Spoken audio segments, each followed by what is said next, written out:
สาธุชนทั้งหลายได้บำเพ็ญมาแต่อดีตและปัจจุบันเสื้อบ้านเสื้อเมืองเสื้อวัดเสื้อวาพระชยามเทวาธิราชคุณพ่อคุณแม่คุณครูบาอาจารย์ผู้ประสิทธิ์ประสาทวิชาความรู้สิ่งศักดิ์สิทธิ์ทั้งหลายอันมีพระธาตุเจ้าดอยสุเทพและครูบาเจ้าศรีวิจัยเป็นต้นโปรดมาปกปักรักษาเพื่อท่านทั้งหลายทุกคนที่ฟังรายการนี้มีความสุขความเจริญเหมือนกันทุกคนทุกท่านได้เทินวันนี้ตุลุงยังปิกมาคือความรู้เรื่องธรรมะแก่พี่น้องวงศาคณาญาติทั้งหลายเช่นเคยดังที่มีคนเฒ่าคนแก่บอกออกไม่ออกหลายคนบอกว่าตุลุงจัดไปเมินนานๆถึงมันจะเจ้าน้อยก็ถึงเวลาที่เราจะลุกกันแล้วทำการทำงานก่อนที่จะได้นำเอารายการนี้มาเสนอให้ท่านทั้งหลายฟังขอเชิญชวนพ่อแม่พี่น้องพ่ออุ้ยแม่อุ้ยพ่อหนานพ่อน้อยพี่ป้านาอาลูกเต้าหลานเลนทุกคนพร้อมใจกันไหว้พระก่อนว่าโตยอะระหังสัมมาสัมพุทโธภควาพุทธังภควันตังอภิวาเทมิกราบสวากขาโตภควตาธัมโม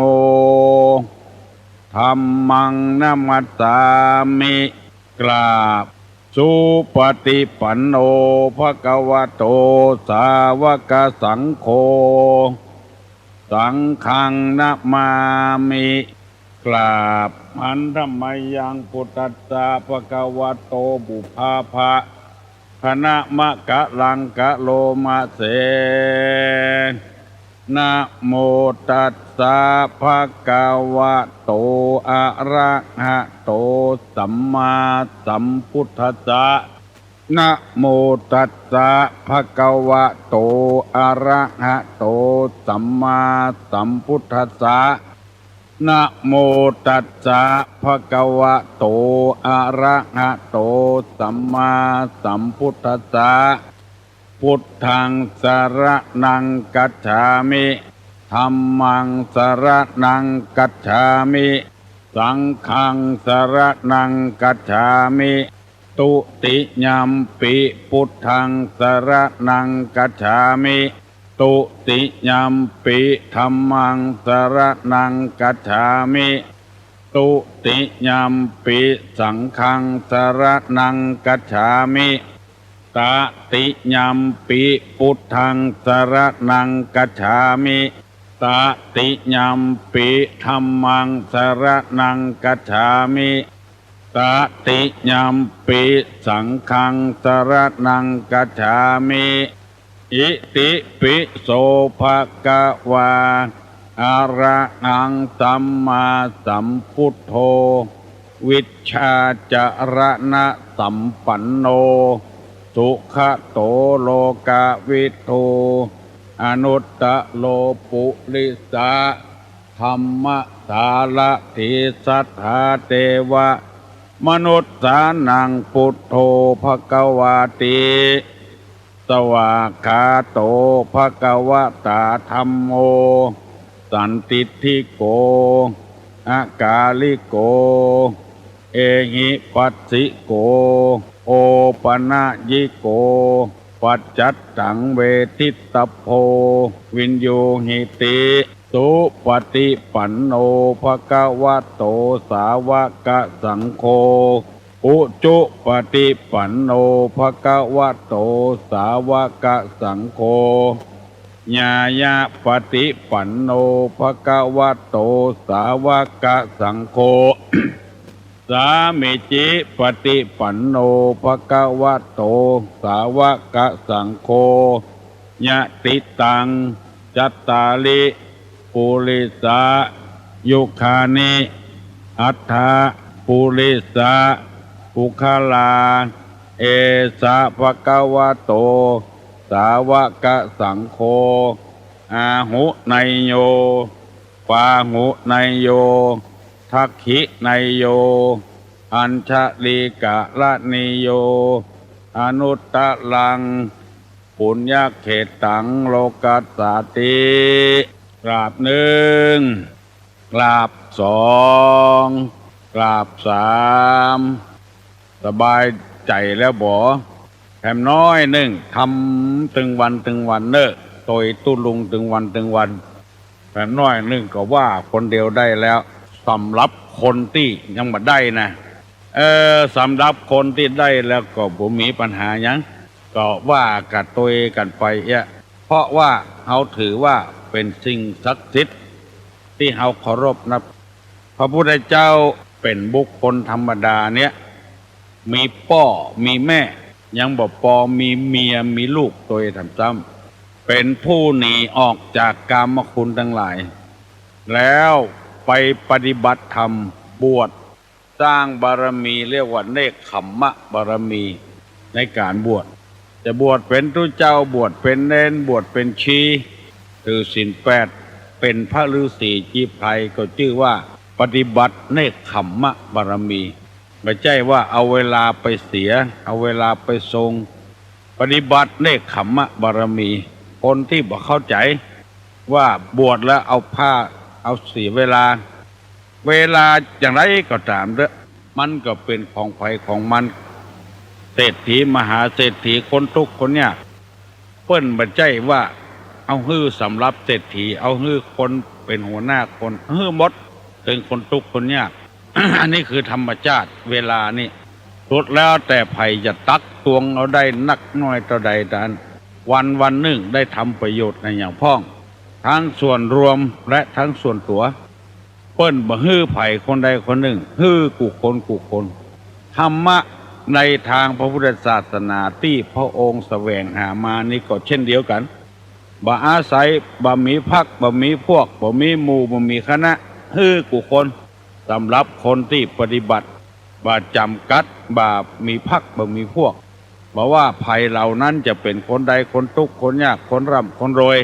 คนมั่งมีสีสุขคนเศรษฐีคนทุกข์คนจน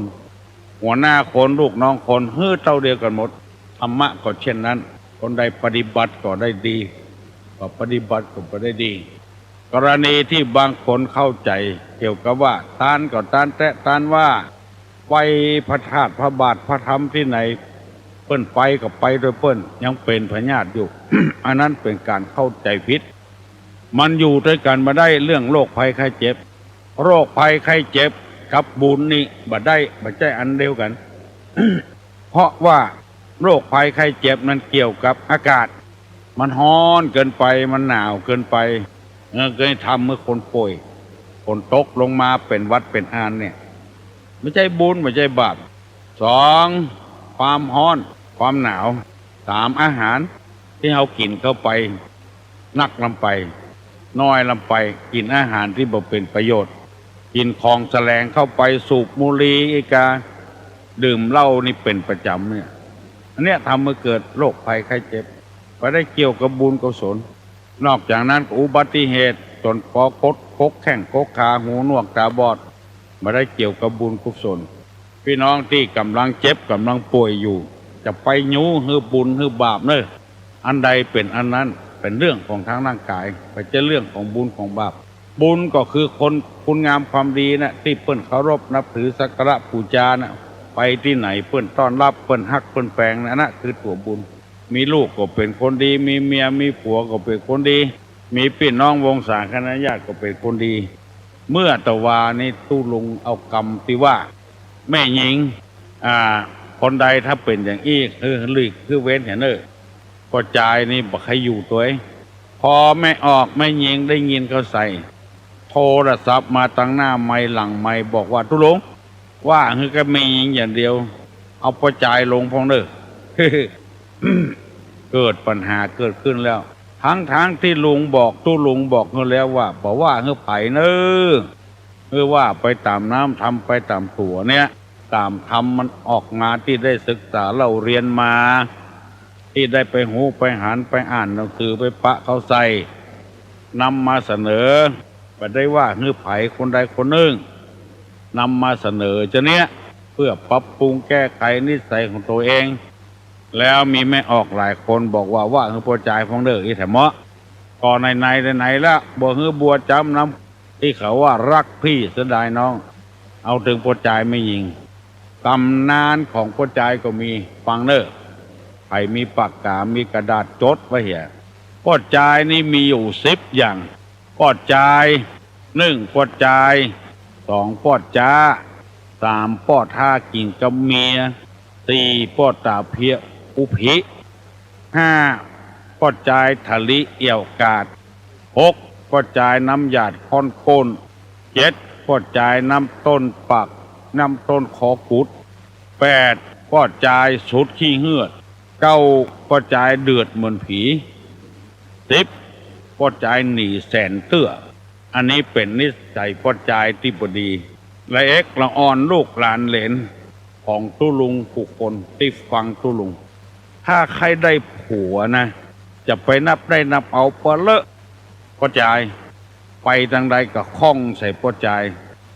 เอากันแล้วบ่ใจว่าวัน2 วันมันขว้างกันเหมือนกับงัวกับควายบ่ใจอย่างนั้นคนเฮาจะต้องอยู่กับกันกินกับกันมีลูกมีเต้า มีหลักมีฐานไปนับได้นับเอาไปเลยมันจะยุ่ง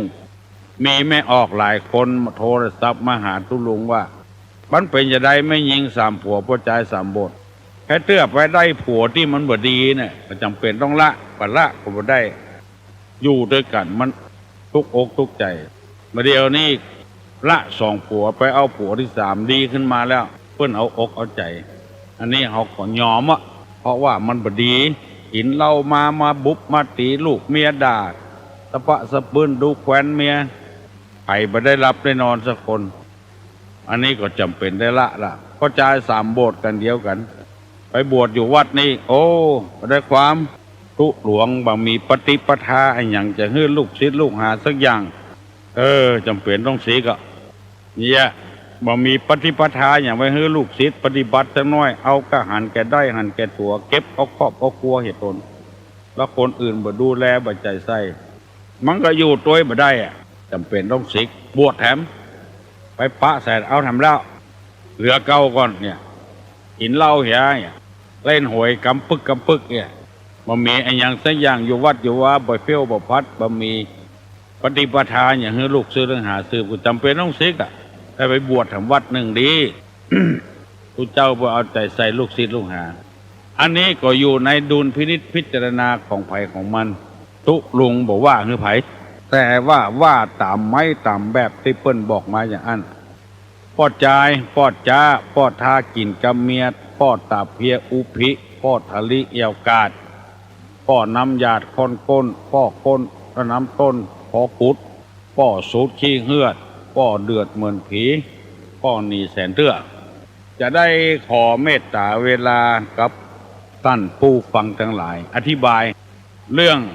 ปอดจ่ายปอดจ้าปอดทากิกับเมียปอดตาเพียอุภินี่คือฟังถ้ามันตันจบก็จะจบถึง10 ข้อนี่ถ้ามันบ่จบก็จะต่อวันพูกแหลมเพื่อบ่ให้แม่ออกเสียใจพ่อออกเสียใจดีคนอย่างง่ายคนอย่างปอดจ่ายนี่ข้อแรกนี่ดีสมบูรณ์แบบโอบอ้อมอารีคือเกียรติไม่ยิงไปที่ไหนยกย่องเอาไปโดยว่าเป็นคนยิงคนนายก็เอาละเอาทิ้งไว้กับบ้านกับจองออกการออกงานเอาไปโดยงานที่ว่านี่ไม่ใช่งานกินเหล้ากินยาในบาร์ในคับนะคืองานที่ดีๆมีหน้ามีตาเอาไปโดยนับถือว่าเป็นลูกเป็นเมียมันขยันเนี่ยเวียกเนี่ยการออกไว้กับบ้านกับจองบ่ฮือเมียได้ตุกได้ยากใจอันใดแต่การนี้บอกว่าจำเป็นจะต้องทำไปเนี่ยผู้ยางจักเปี่ยวผ้าเปี่ยวสิ้นให้เมียนั้นก็บ่ถูกต้องคือหมายความว่าพ่อใจดีทุกอย่างบ่กินเหล้าบ่สูบบุหรี่บ่เล่นไพ่บ่เจ้าชู้วางอกวางใจกันกูยังหมายคำว่านอนตาลับไปเถอะจะไปที่ไหนพี่ไหนก็บ่ต้องเป็นห่วงแล้วก็ต้องไปไล่ดมเสื้อดมผ้าก็ต้องไปจกกระเป๋อย่างไงละไปการไปงานมาไปต่ำเวลามาต่ำเวลาอันนี้ปอจ่ายไปเซาะเอากะและเอกละอ่อนใครได้ผัวใครได้สามีใครได้คู่ครองเซาะเอาคนนี้อีกอะไป ได้กำกลางกาดกำลีต่ำที่ไหนที่เบาบุหูไปเนี่ยการไปปะใส่การเอามาแล้วมันจะได้ความอย่างบ่ถูกก็พ่อแม่เมียเหี่ยกินดีเหี่ยอู้ดีเหี่ยมาเตอร์กำกืดเทวดามีลูกมีเต้าก็ยุ่งยากปัจจัยใส่บ่พ่อบ่คอยเอาละก็จ่ายแต่สมบูรณ์แต่ ถึงมันจะบางงามบรรลุบรอดแต่เป็นก็จ่ายที่สมบูรณ์อันนี้ควรจะแต่งงานตัวเองอันนี้ข้อหนึ่งเนอะสองพ่อจ้าอันนี้ก็บอกยี่ห้อไปเต็มตัวแล้วพ่อจ้าเนี่ยอย่างจ้าหูแล้วสักเตื้อไปเนี่ยให้ใส่สวนเอาเขาบกวางนั่นตับดินท่านนั่งอู้กันเนี่ยนาที่อย่าบกดินบกสวนได้ไปสักวาสองวาก็บกละนั่งอู้กันเนี่ยวันนี้กูจะบกถึงหั่นวันเฮอจะบกถึงหั่นวันหนึ่งจะบกถึงหั่นบกงบไว้สัก6-7 วันมันก็แล้วเต็มสวนนี่ละบกเสร็จแล้วก็จะปิกมากะปิกมาใส่หญ้าแถมบกงบไว้หั่นแล้วก็มาซอยแถมใส่หญ้าออกฟังพอเต็มแล้วก็เสร็จแล้วก็จะขึ้นฮอนขึ้นฮอนไหนเม็ดกาปลากาก็จะเอาน้ำเขาใส่ฮอนเอาน้ำเข้าเต็มแล้วดินมันจุ่มแล้วก็จะปลูกค่ำไปเหี่ยตะวันตกไปเหี่ยแบบนี้อย่างตัวอย่างเอาเขาบกซับดินแล้วก็นั่งเขาบกคนโบราณเพิ่นว่าจะไปนั่งเขาบกจะไปนั่งกันเขาบกจังเจ็บแอวเพิ่นว่าความจริงบ่ใช่ก็มานั่งกล้ามเขาบกแล้วมันใครลูกมีแถมนักหลายอย่างด้วยกันจ้าบัดตันบ้านตันเมืองเพิ่นลูกขวายอันเนี้ยพดจ้ารับก็รับเด้อแกเพิ่นรับอันโรเสี่ยงตัวยังบ่รับเตื้อพอใกล้จะแจ้งรับลูกขวายอันนี้เกิดไปมาเป็นเชื้อเนอะไม่ยิงคนใดเอามาเป็นเชื้อจบลายไหนลายนั้นเป็นตู้เจ้าของลูกขวายเป็นตู้หลวงของลูกขวายตอนเป็นตู้หลวงลูกขวายนี่ลูกศิษย์ลูกหาลูกขวายหมดมันเหียนแบบตู้หลวงหรอกพ่อลูกขวายลูกกับลูกขวายอย่างเดียวกันเป็นตู้หลวงต้องลูกเจ้าตีห้าลูกแล้วทำวัดทำวาแล้ว ห้องลูกศิษย์ลูกหาลูก เมินเข้าเขาจะเฮียนแบบตู้หลวงเอาไปอยู่ที่ไหนก็ได้ตกน้ำก็ไหลตกไฟก็ไม่อยู่ที่ไหนก็ลูกศิษย์ลูกหาก็จะได้เฮียนแบบเจ้าสูตรโยโกห้องอันนี้ห้องว่าปอดจ้าสองปอดหากินกับเมียอันนี้จะบ่มีก็หา ใครได้ยินนี่ก็ฟังเนอะถ้ากินกับเมียนี่ผู้ย่างเลยเป็นหัวหน้าครอบครัวก็บ่ได้อย่างก็กลัวประตกประเสี่ยงเอาเมียว่าประตกประเสี่ยงอินดูไม่ยิงพองกาเป็นเพศที่อ่อนแอ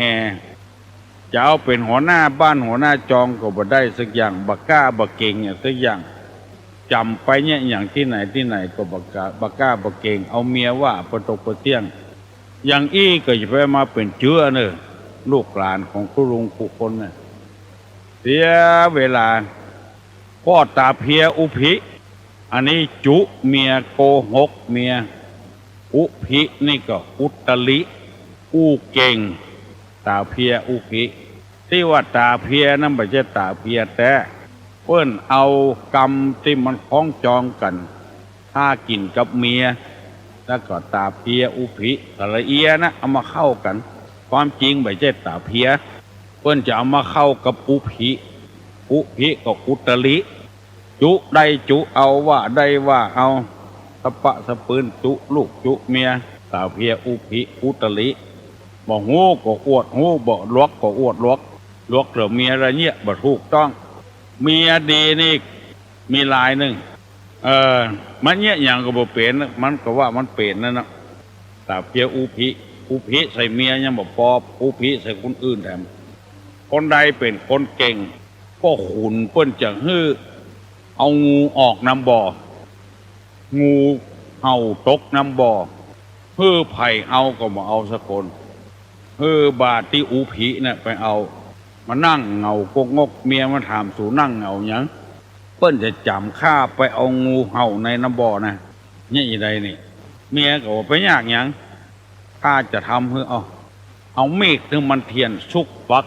ไฟ ฟักมีดนี่เปิ้นเอาเน็บเอวนี่เปิ้นเอานับเน็บปังๆเนาะเอาเน็บแล้วซุกไปทางขวาแล้วก็ซุกไปทางซ้ายมือตึดทางขวาออกง่ายถ้าจ้างเบื้องซ้ายก็เอาซุกไปทางขวามือตึดซ้ายง่ายเมียมันเอามัดเอาตังชื่อพดไปเผียโป้นบุญเกิดยากจะลงน้ำบอกไปเอางูจำเป็นต้องไปลูกก็ขูนคนจำบอกกองยอบนั่งฟักมีดตั้งขี้ดินเอาหัววำลงน้ำบ่อลงน้ำบ่อวิวไปเอาคองูได้ทันทีกำคองูสองเบื้องเอาถูปากน้ำบ่อปากงูจมพอเถอะพอทุกพอเสียนอันเนี้ยจำไว้เลยตัวเนี้ยบ่จ้างแล้วก็ไปอวดทุกเพื่อนอุตริพอดีบุญของมันดีจมลงน้ำบ่อพุ่นเปียคองูได้ก็ถูกับน้ำบ่อถูข้างน้ำบ่อปากงูจมพอเถอะโกหินได้งูออกน้ำบ่อมาเป็นที่แค่หัวอันเนี้ยบัดจ้างแล้วก็ไปอุพิทะลิแต่งเอาปดจ้าถ้ากิ่งกำเมียทะเลียอุพิได้ได้4ผัวแล้วเนอะได้4ปดจายแล้วเนอะแล้วก็ข้อที่5ทะลิเอวกาดจายนี่นะทะลิเอวกาดเอวเนี่ยหยั่งไปเอวกาดส่วนมากไม่ยิงลูกเปิ้นไปเอวกาดมีเมียแล้วผัวไปจ่ายกาดปกตินี่เปิ้นไม่ยิงไปจ่ายกาดเพราะไม่ยิงปากย่อยอักเปิ้นห้องปลูกหิมไต่หิมยังไปต่อของเปิ้นอยู่เปิ้นขายมัด10 2 มัดสาวไปต่อเปิ้น3 มัดสาวเนาะอยู่ ก็จ่ายมันบ่ยากมัด10ก็เอามัด10นาทีจะได้3 มัด10ยังไม่ยิงไปต่อก็จ่ายต่อบ่จ้างก็ได้2 มัดแล้วน่ะมันเสี่ยงไปต่างไปจัดนักเปิ้นไม่ยิงไปจ่ายกาดมันย่อยดีซื้อกิโลขอเปลือกซะน้อยเด้อเปิ้นเผื่อได้ก็จ่ายนี่มันไปจ้างต่อของเปิ้นแล้วก็เสี่ยงกระต่างนักหรือไม่ยิงทะลิแอวกาดเตื้อกอกบ่ซื้ออย่างซะยังไปสุ่มจุ่มนมกันสั่งลาบมากินเสียงเหล้ามากินมาเจ้าจดลาบจดเหล้าเมาละอ่องแอละ ถึงวันยามเตื้อ2 วัน 3 วันนัดกันไปเตื้อก็ไปถึงวันมันยามเสี่ยงสตางค์1เสี่ยงสตางค์2กินลาบกินเหล้ากินแกงอ้อมแล้วไปละเป็นเวียกการได้ดีพ่องบ่ดีพ่องเพราะเมาบ่เต็มที่บ่เต็มตางท่านผู้ฟังทั้งหลายตกลงได้นำเอากรรมหมู่นี้มาเสนอมันถึงมี10ข้อก่อนวันนี้บ่ตานสักกรรม1ปวดใจ2ปวดจ้าจดไว้เนอะ3ท่ากินกับเมีย4ตาเพียอุภิ5ทะลิเอวกาดวันพูกกาวันกาวันใดกาจะเอาน้ำหยาดก้นน้ำต้นคอปุดทุดกิ้งเหือดเดือดมันพีนี่เซนเตอร์มาอธิบายให้พี่น้องทั้งหลายฟังแถมที่ว่ามานี้เพราะเขามีเจตนาดีต่อคนทุกคนเพราะว่าคนนั้นจะเป็นไผเป็นพี่เป็นน้องเป็นลูกเต้าหลานเหลนวงศาคณะญาติกับนาคนอยู่กับกันนี่ไปใจธรรมดานะเปิ้นจะเอาคนมาเนี่ยการเนี่ยเปิ้นยังเลือกเอาก่อนมาหายบดีเปิ้นมาเอาลูกทางอบตเปิ้นประกาศเนอะละอ่อนใครเนี่ยเวียกเนี่ยการไปติดต่อไปเอาหนังสือมาแล้วเปิ้นจะสอบประวัติพอว่าไผเนี่ยการดีเนี่ยการบดีก่อนถ้ามาอันเปิ้นมาเอาจำไว้เถอะแม่ยิงที่จะเอาปอจายเป็นผัวน่ะเพราะว่าตุลุงอยู่วัดนี้นะมันเหมือนกับนาให้โฮงในป่ามันไปค้อนทุ่นบนลงต่ำบนดอนบนเดินเปิ้นเกี่ยวเข้าดอเห็นแกเกี่ยวเข้า เอาไปย่ำให้ก่อนแล้วกับป่ามันก็ไหลลงไปค้อน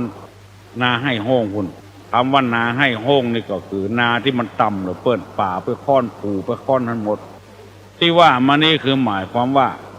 กรรมดีก็จ้างกรรมให้ก็จ้างกรรมจะได้ก็จ้างมันมาค้อนอยู่วัดนั่นเพราะว่าที่วัดนี่มันเก็บกรรมอยู่มันไปอู้ไผไปเล่าไผ ไม่ยิงก็มาอู้ปัจจัยก็มาอู้มันไว้ใจเพราะฉะนั้นบางคนจะสงสัยว่าตู้ลุงไปหู้ได้อย่างไรอยู่วัดท่านตั้งแต่อายุ13 14มาแล้วต้องฮอดประเดี๋ยว70ป่ายละไปหู้กำอี้ได้ไดก็มันนาให้โฮงแล้วเนาะมาทักขัวน่ะว่าซิดว่ากายว่ายังบดีบดักใส่ตู้เจ้าบัดทักขัวน่ะหูหมดแต่ว่าปากบ่ได้ใครมีนิสัยอย่างใดอย่างใดบอกว่าปัจจัยไม่ยิงเอาครัวมาขายเอามาเสนอขายมีหลายคนเขาว่าอยู่บ่ได้ไปซื้อรถเก่ามาเอามาซ่อมเอามันขายให้ทุกเจ้าม่วนบุท่อเฮ้ได้เงินสดแถมต่างหากเพราะทุกเจ้ามันหมูเรื่องรถอันนี้มันเป็นความจริงอ่ะแต่เรื่องอย่างอื่นนี่ปอจะโหยิ่งอยู่เมืองเข้าก็โหคนใดมีนิสัยจะได้จมแต่กาจมอวดกาโหเพราะเป็นนาให้โฮงวันพุกจะนำมาเสนอแถมเนอพอออกไม่ออกแน่นใจแล้วบอที่ว่าคือก็ไม่ยิงก็ใจยังว่าพ่องมันมีตึงไม่ยิงตึงบ่ใจตึงตุเจ้าตัวมี ตึงก็กามีแม่กามีหัวหน้าคนมีลูกน้องมีตึงผัวตึงเมียตึงลูกตึงพ่อตึงแม่พ่ออุ้ยแม่อุ้ยพ่อเมียแม่เมียมีกรรมหมดอะมีกุอย่างในวัดในวานี่จำเป็นศึกษาเราเรียน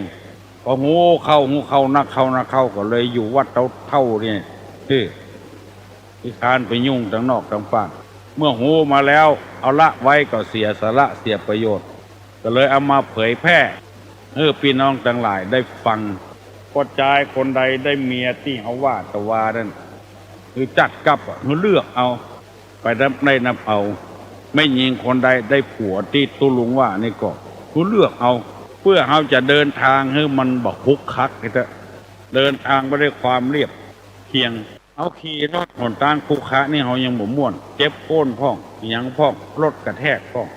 การเอาผัวเอาเมียอยู่กับกันเหมือนก็เดินทางเนี่ย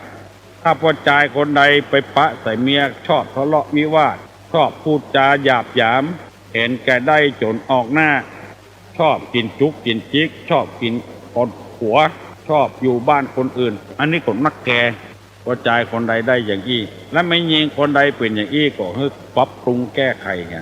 พอใจคนใดถ้าเป็นพ่อจ้าพวกท่ากีกับเมียตาเพียอุพิทะลิเอวกาดนี่ก็ให้แก้ตัวแล้วเราจะได้เดินทางต้อยกันได้สะดวกสบายม่วนอกม่วนใจขอขอบคุณกับพี่น้องวงศาคณะญาติทุกคนที่ฟังตัวตู้ลุงกูวันแล้วก็บางคนก็รับสารภาพว่าผมดีขึ้นมาจัดนักได้ยิน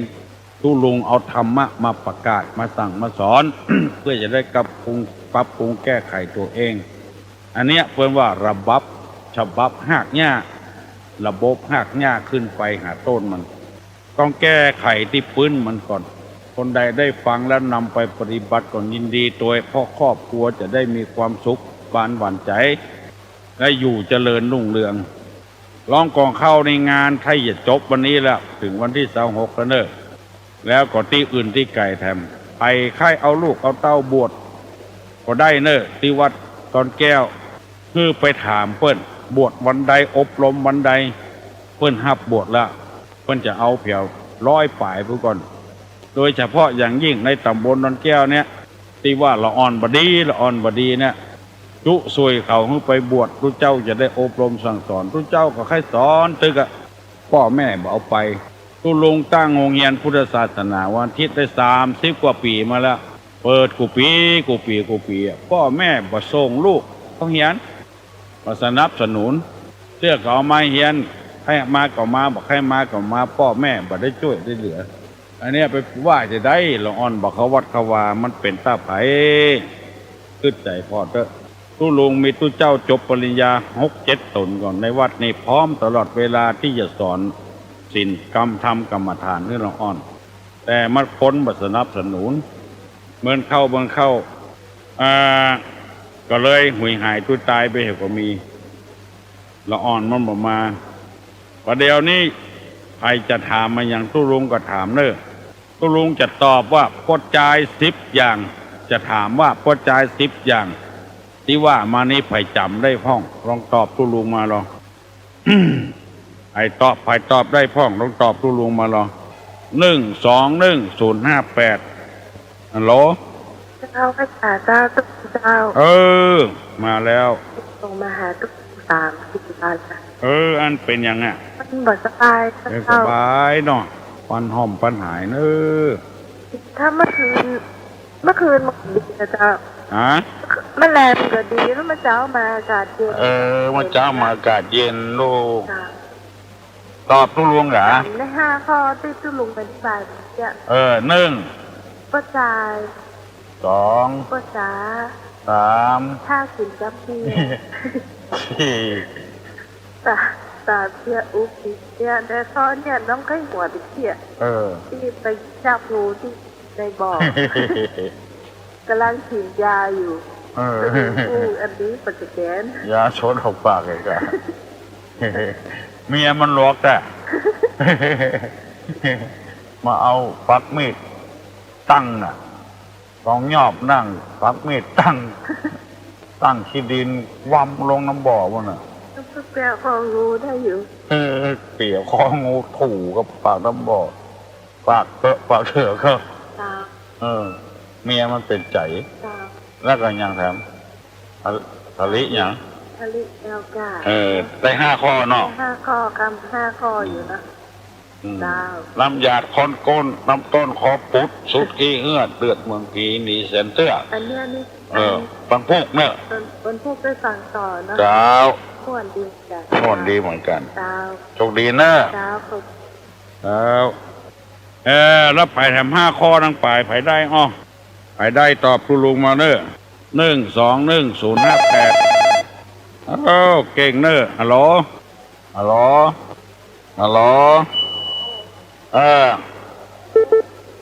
ันนี้บ่ได้ตอบปัญหาบ่ได้ตอบตัวตุลุงบ่ได้ถามเพื่อนที่ว่าฮักขันเจ้านะเพิ่นเป็นที่ไหนเนาะคนเพิ่นทักมาว่าของกับฮักขันเจ้าองค์เนี่ยเอามาคุ้มครองไปฮับขันทุกเจ้าเหรอเอาขันเข้าตอกดอกไม้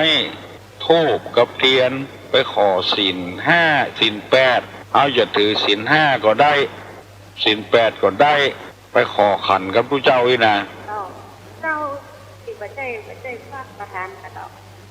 ทุกเจ้าแต่ๆนี่กะทุกเจ้าเนี่ยเอาแก่ๆหน่อยเอาขันดอกไม้ไปขอศีล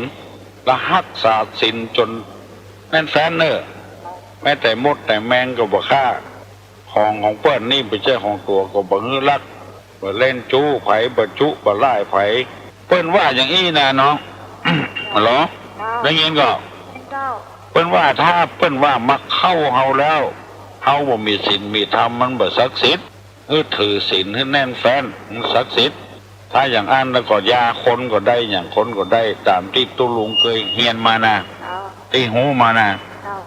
บางคนนะมารักษาเนื้อรักษาตัวเนี่ยแล้วก็พระเจ้าก็บอกคุ้มครองเจ้าก็บอกปกปักรักษามารักษาเนื้อรักษาตัวหมายความว่าบ่ถือศีล 5ถือศีล 5ให้มันแข็งจะถือศีล 8ก็ต้องแข็งศีล 8นี่ก็มีบ่กินข้าวตะวันบ่ายแม้แต่หัวมันลูกไม้ก็บ่กินเนี่ยบ่ทาแป้งบ่ทาหน้าทาตาบ่ฟังเพลงบ่ฟังวิทยุอันนี้เข่งไปหน่อยเข่งไปเอาก็ศีล 5ก็พอละอันนี้เอาขันกำขันนะเข้าใจแล้วเนาะแล้วที่ไหนอ่ะอยู่ที่บ้านเจ้าว่าบ้านไหนบ้านแม่ริมเจ้าแม่ริมเนี่ยกะเจ้าเข้าใจแล้วเนาะเต็มใจก็โชคดียังจุอยู่นะอยู่แม่ริมนี่เนี่ยมันจะรักษาบ่ได้กับเอาเนอใครจะตอบถามยังถามมาเนอ121 058ถ้าไผ่บัดถามผู้ลุงจะถามของเหม็นกินได้ของหาง่ายกินดีของอย่างนี้คนชอบถึงจะกินคนไม่ชอบจะกินฮัลโหลตุลุงเจ้าไหว้จ่าเจ้า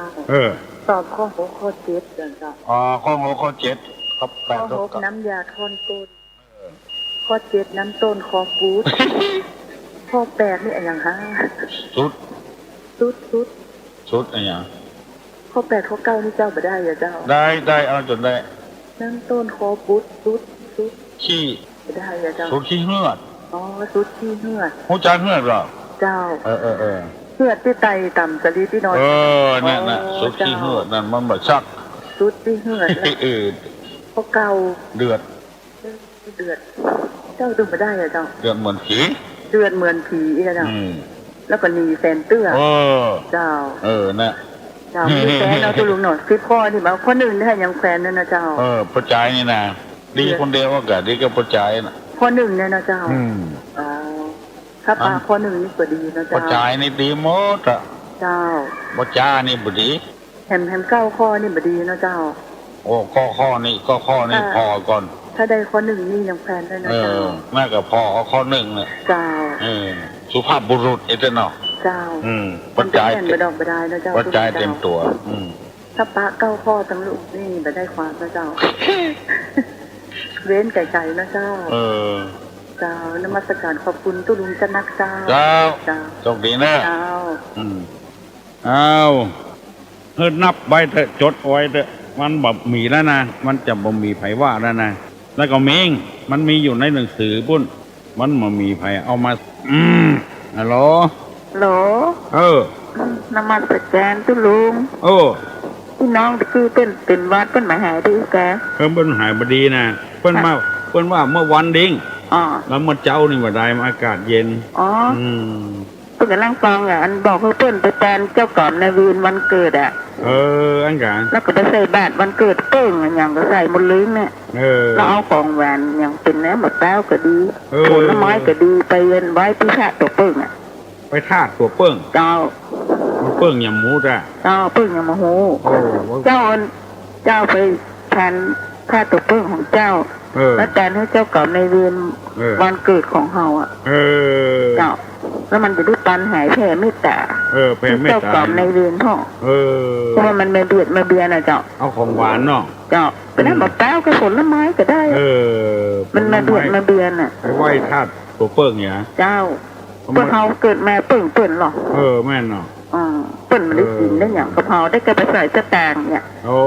ธาตุที่เขาว่านะกันเจ้าไปที่ไหนก็ได้กระใส่แบบมันเกิดกะเพราก็ไป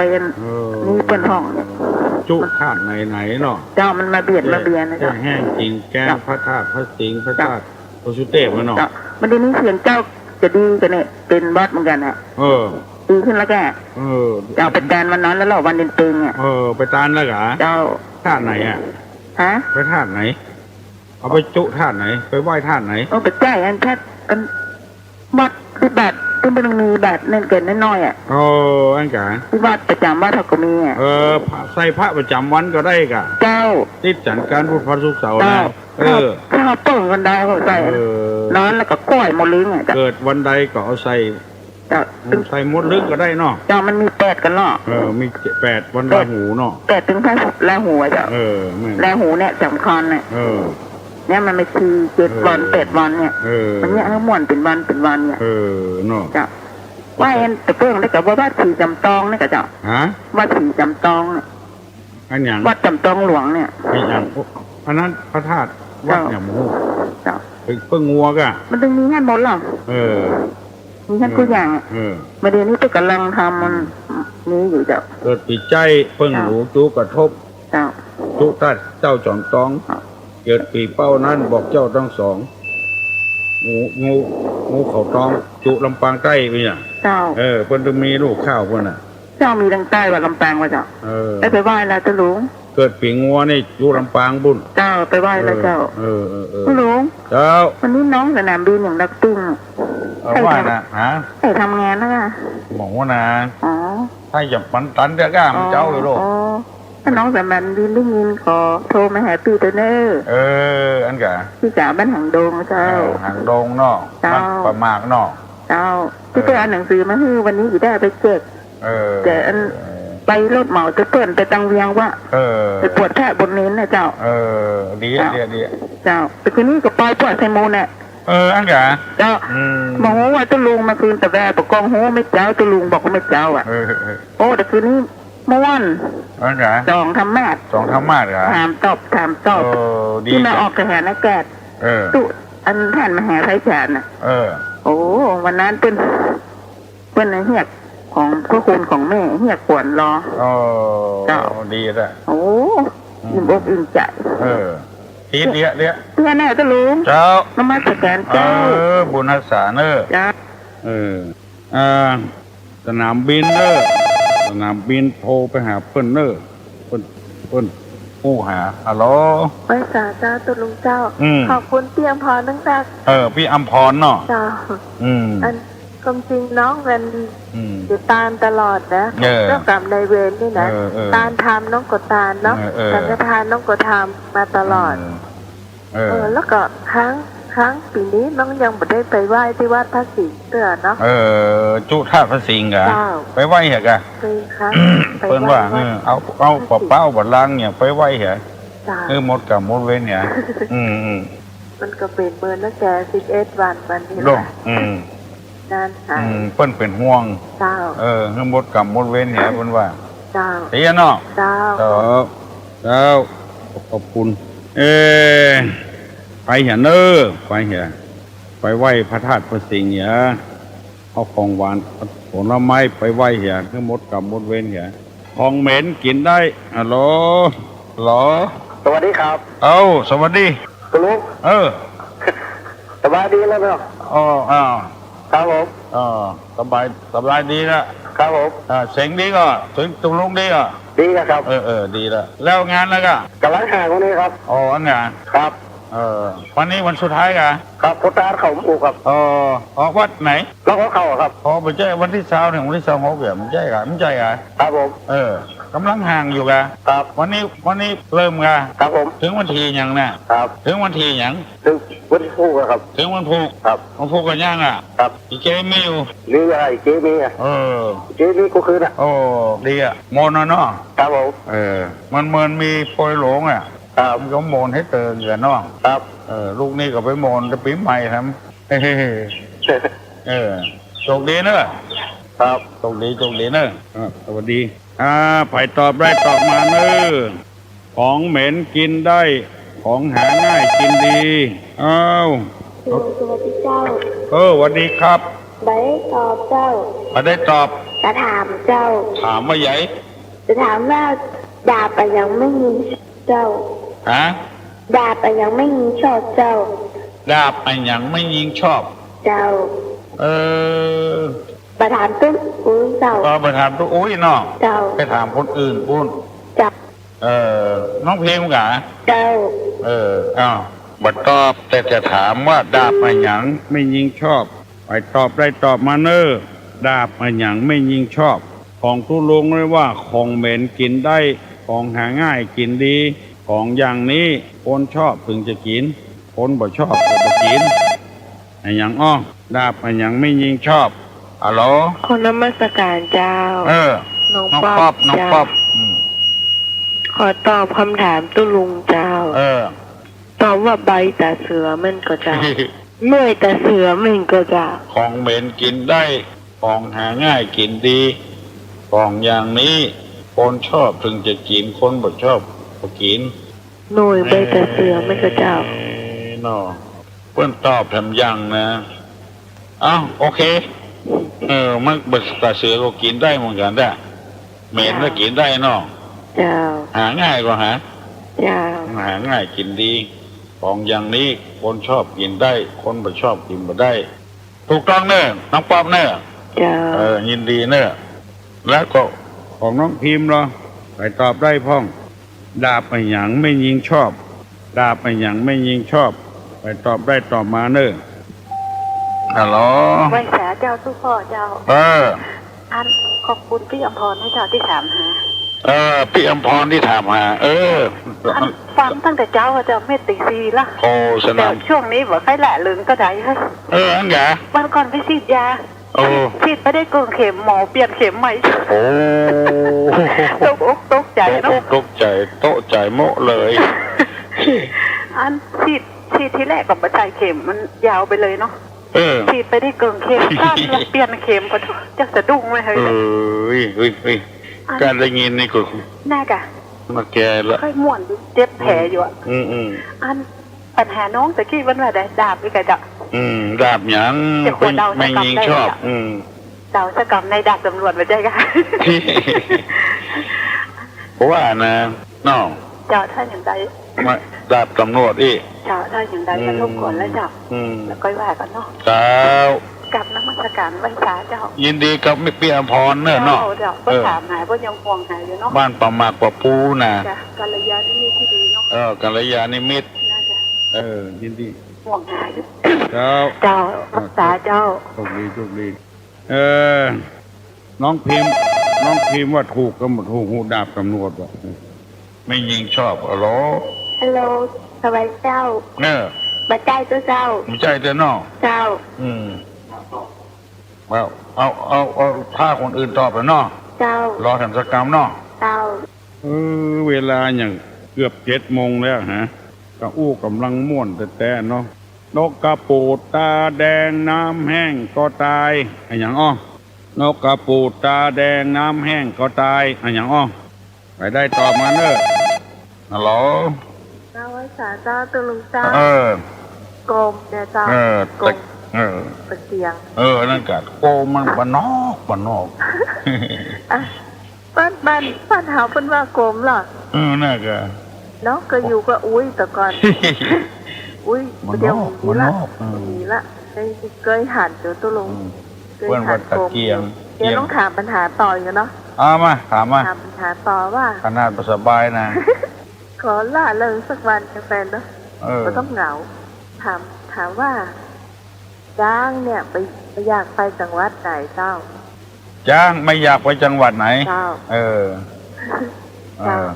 ใครตอบก็ได้เหมือนกันทุลุงมาตอบด้วยเนาะรู้สึกว่าปังม่วงหายไปไหนอากาปังม่วงเจ้ามันบัดตาลเปิ้ลมันจ้าแซ่บไผ่ซอยเลยเนาะมันได้ยินเสียงแซ่บเบิร์นแล้วเนี่ยมันจ้ามันตาลเปิ้ลโชคดีเนอะจ้างฮัลโหลสวัสดีครับน้องอามครับขอตอบปัญหาพี่สมัยครับ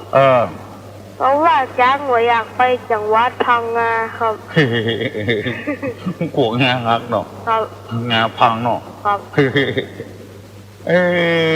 น้องอาร์มนี่ยังเก่งอยู่รักไปจัดเมินเนี่ย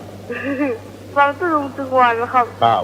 ยินดีนะครับครับการนมัสการจ้างกลัวจังหวัดไหนกลัวจังหวัดพังงา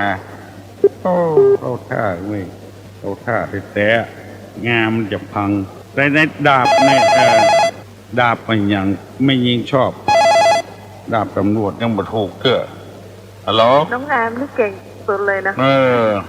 มันได้ยินเสียงน้องอาร์มซับเมินเลยเหมือนเสียงหล่อเนี่ยตัวลุงเนี่ยเสียงหล่อแอมเนี่ยจุดหล่อเสียงเพื่อไปดีปลุกว่ะเก่งสารเปียกสารซ่าก็ได้เก่งนะเป็นนอนที่มีความสามารถสามารถเก่งแต่ได้รางวัลไว้ลูกวันเด็กเจ้าขอบคุณนักดาบไปอย่างที่ไม่ยิงชอบนกกระปูดตาแดงน้ำแห้งก็ตายคือตะเกียงฮัลโหลไปสาจ้ามาแล้วป้นอ่านตะวากับคืนวันที่มาเปิดใจนั่นเกี่ยวกับมันการต้านกันเข้านอกวัดนอกว่าเขาก็ถามเกี่ยวกับอธิบายไปวันนี้กำขันทำละกำขันทำละมูลนี่มันจังมันมาใจแต้นะมันมาจุกมาหลอกกันบาดายขันเข้าขันน้ำเนี่ยไปตานอย่างนอกวัดคุณเรื่องการไปเจ้าเตียวไปเตียวมามันในวัดอันนึงจัดดีหมดอยู่ไม่อเมริกาพวกกันนึงซึ่งจะได้ครับมันก็ต้องกลัวว่าจะไม่ได้ครับมันนอกตำรานะมันนอกตำรานอกตำราเราจะเอาอย่างใดกับบ่น้อยบ่นานของดังกัน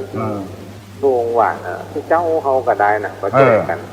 ช่วยกันน่าจะอธิบายให้เขาฟังเรื่องเนี่ยว่าจริงเดินฉันแกเขาว่าจูนประตูว่าต้นอันนี้มนต์พระเจ้าผมไปหันแถวบอกโอ้มาใจละบอกเอามานี่น้องมานี่เปิ้ลว่านะเปิ้ลว่าใครเป็นผมเปิ้ลนะใครห้องมาทำห้องมาโอมาถามก่อนมันเอาที่ไหนเอาตำราที่ไหนนั่นเอาปักกระตือนอันใดมาว่าต้นแบบนี้อย่างวันนี้ก็อย่างฮะจะห้าพันก็เป็นใจอย่างใจต้องห้าศีล5 ศีล 8อย่างทุกวันนั่นนะโอ้แก่สดจัดดีอ่ะเข้าทางเอาพอดีอ่ะโอ้ถือแข่งๆเลยอ่ะก็ถือเสียงแข่งคนก็ได้คนดีไปคนนั้นมาก่อนมันจะเหนือไปไหนนั่นน่ะว่าอย่างเงี้ยถูกแล้วเจ้าทับศีลเนี้ยไอ้น้องทับขันทับศีลเนี้ยทับศีลนั่นทับศีลแล้วบันได้ก็เอาศีล5คือมันขั้นเข่งนะลองปฏิบัติดูนะจับดีอ่ะเข้าทางแล้วลงเจ้าก็มีหลายคนนะโหเอาจนเพราะว่าโหปลาไปดูที่บ้านเป็นว่าไปตบไปแต่งบ้านหันหน้าไปตั้งไหนบ้านดีตั้งนั่นบ้านนี้ว่าไปแล้วก็ตัวเปิดญาตินั่นแหละก็ยังบอกฟังเถอะยังเป็นนั่นเป็นนี่โดนหลังมากับเสียจริตไปละมันไปเสาะหาไปเสาะหาแหวงตีนหันน้ำเป็นดอกปื้ดก่อนหันจะเข็บปื้ดก่อนหันจะเข็บเปิดอยู่ปื้ดมันดึงมันยากอย่างไรน้องไปปื้ดมันจะมีไล่ครบเสาะดูเหมือนดูหมอเสาะหาเรื่องเนาะอยู่ดีๆน่าจะอยู่ดีมันจึงดีนะเพราะนั้นว่าอยู่ดีมีสุขอ่ะถ้าอยู่บ่ดีมันก็มีสุขอ่ะโอ้ก็เสาะหาเรื่องหรอเสาะหาเรื่องแต่ยังตรงว่านะอยู่กับกันนั่นแหละผัวเขาเมียนั่นแหละเข้าบ้านมาแล้วก็มันจะด่าผัวนะด่าไก่ด่าหมาพุ่นด่าหมาแต่มันกระทบอ่ะตอนนี้ก็มีเรื่องล่ะไก่วอกมันนี่เนาะห่างเรื่องก็เล่าไอ้เนาะถ้ามันส่งเพลงมาว่าโอ้ตัวพี่มาชอบกินข้าวกินน้ำไอ้เนาะโอ้ม่วนไม่ตายเลยอาบน้ำเนี่ยไปกินข้าวไอ้น่ะโอ้มันเป็นแต่จิ้น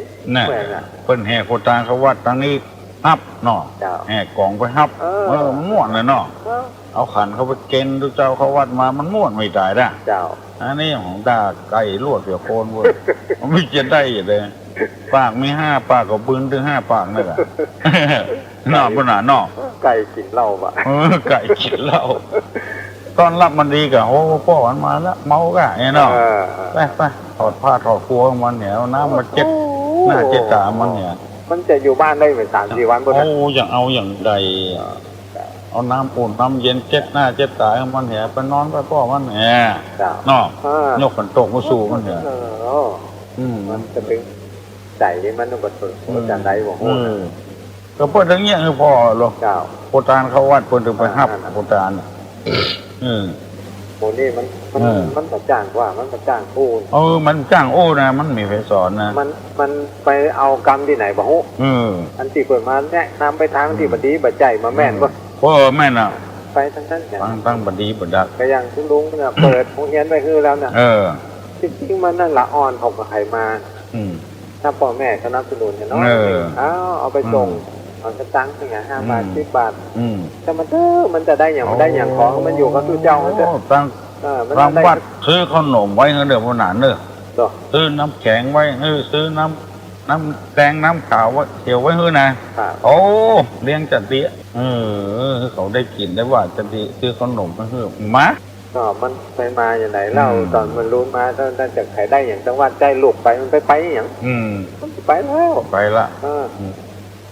หัวอย่างหมู่เฮาเนี่ยหันโทษตั้งแต่น้อยๆหามเข้าหามของไปส่งไปอุ้ยตั้งแต่นั้นมันก็เลยตีตามตัวเบิร์มันก็เป็นแขกไปอยู่วัดว่าเก่งขยมเป็นทุก9 ขวบ10 ขวบติวกินโตยังแก่คนแล้วล่าไปพุกระโดมกันน่ะคนใดโดนตุลุงด่าซอยนึกบ่อย่าเลยมาวัดมาวาล่ะหัวตุลุงด่าคือคล้ายๆกับว่าตุลุงบ่ล่ำด่าไผไอ้เนาะคนใดโดนด่าคนนั้นซวยก็เลยพุกระดมกันน่ะว่าใครมาวัดมาว่ากันละอ่อนคนนุ่มคนกำสมัยพ่ออุ้ยแต่ก่อนน่ะเพิ่นบอกว่าท่านพระเจ้าด่าเนี่ยเพิ่นว่าเป็นมงคลเป็นมงคลกะเป็นมงคลเพิ่นที่จริงเพิ่นไม่ได้ด่าใครคือคำด่าคือคำสอนนั่นคำสอนนั่นโอ้มันเข้าใจคิดเข้าไปบอกก่อยเอาไปเรียนลูกได้ตัวใดก็เอาตัวนั้นต้องไปได้ก็แล้วไปเอาแล้วหรอกแต่งคนต่างแต่งถึงกวาดจนพวกหมู่ที่เชี่ยนมีนะ ปูที่นอนนะท่านครับ ก็ปูที่นั่งอยู่ โอ้จะเอาอย่างตาครับก็2 วัน3 วันทำมาได้โรงอาทิตย์ตั้งแต่กำลัง เป็นรายการเนาะ ใส่บาตรเจ้าเขาอยู่บางอย่างก็ถึงปัดไปหาป้าหนายมาเนอะเจ้าป้าหนาย เนี่ยแหละวันนั้นเขาก็โทรมาละเด็กคนเจ้าตรงๆในทีบอกโอ้ก็ต้องไปขวดยังเงินยังเคยนั่นหรอถ้าเรามันป้าหนายมีเวลานี่ไปยากเงินมาได้ป้าหนายก็ลงไปยากก็เป็นเถอะมันเดี๋ยวเป็นอย่างเอาบุญเอาบุญสอนกันเราสบายใจเนาะแล้วจีบใหม่เขามาดำหัวเอากระสตางได้กับพอดีเรียกว่าเที่ยงมาคำเดียวหนึ่งกับมดได้บุญได้กุศลได้น้ำใจหนึ่งมดทั้งเสือได้น้ำใจมดทั้งเสือเจ้าพอมาหาเนบุญรักษาเนอะพนันเนอะไหว้ศาลวันดีสวัสดีเนอะพอออกแม่ออกพี่น้องทั้งหลาย7 โมงฝ่ายละตุลุงจะไปขึ้นนั้นใหม่อยู่นี่พอเงี้ยได้อยู่ดีมีสุขอายุมันขวัญยืนหิมากล้าขึ้นมีโชคมีลาภผู้คนเนอะยกมือไหวเนอะสัพปีติโยวัจจันตุสัพพะโลกโกวินัสตุมาเตภวะตวนตรายโยสุขีที่กายโยโกภวะอภิวาทานาสิริสนิจังพุทธาปจายโนจตารโลธรรมาวัฏันติอายุวันโนสุขังปะลัง